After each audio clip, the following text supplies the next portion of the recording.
Kansas Governor Sam Brownback is about to sign an absolutely abysmal tax plan into law. So the plan raises the sales tax and expands the sales tax to things that used to be exempt. So for example, one of the things it's expanding to now is food. Okay, that's a huge tax hike. You want to know how I know that? People eat. A lot of people eat 3 times a day.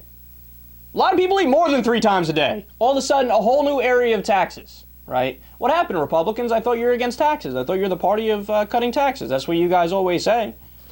It turns out they're not in favor of that, especially when it comes to the middle class and the poor. So let me continue here. At the same time, the tax plan cuts the income tax. Now, the income tax in Kansas is already really, really low. So Sam Brownback cuts it further. Now, why did they structure the tax plan this way? This is where it gets really interesting. When you crunch the numbers, you find that the way the tax plan is structured, it shifts the burden to the poor and the middle class so that they will be paying more in taxes. It raises taxes on them and it cuts taxes for the rich. In fact, a January report from the Institute for Tax and Economic Policy found that the top 1% of Kansans paid state and local taxes at a rate less than half that faced by the bottom 85% of earners. So the bottom 85% pay more as a percentage than the top 1% in Kansas. So as they raise taxes on the bottom 85%, what else do they plan to do? Cut services as well. In fact, a judge recently found that Kansas is $440 million short of fulfilling just the education funding, not to mention the other things that would be considered social safety net for the poor. I mean, it goes back to the same thing. You guys heard me talk about this last week. You guys heard me talk about this earlier this week. Anytime you hear a Republican say, we are the party of tax cuts, say, no, you're not. You're not. You're not the party of tax cuts. How do I know that? Look at any of the tax plans. And I'm not just talking about state Republicans. I'm talking about Republicans on a federal level, too. Don't take my word for it. Go back and read the articles. I've read them myself. We've covered them on the show. There's a CNN Money article, for example, in the 2008 election.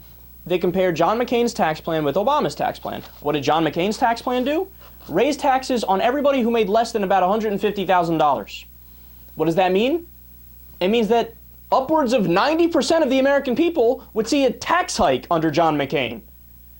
Now that alone shows you the Republicans were not the party of tax cuts. If they want to raise taxes for 90% of you, how is that the party of tax cuts? That's the party of tax hikes. Meanwhile, it was Obama who wanted to cut taxes for 90 to 95% of the American people and raise it on just the richest among us.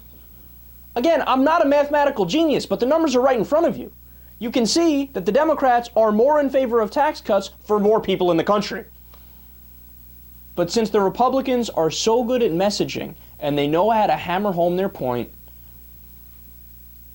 look at the results. If you go talk to any random person on the street, they'll tell you, oh, tax cuts? Yeah, that's what the Republicans stand for, right? And you can't blame them for saying that because the Democrats don't counter-argue. They never fire back and say, really, you're the party of tax cuts? Then why is it that my tax plan actually cuts taxes for more people? Explain that. Let me run one of these campaigns, man. Let me run one of these campaigns. You want to see... I'm getting carried away here, and I understand that, but nonetheless, I'm going to say it. Put me in a red district. Let me run a campaign.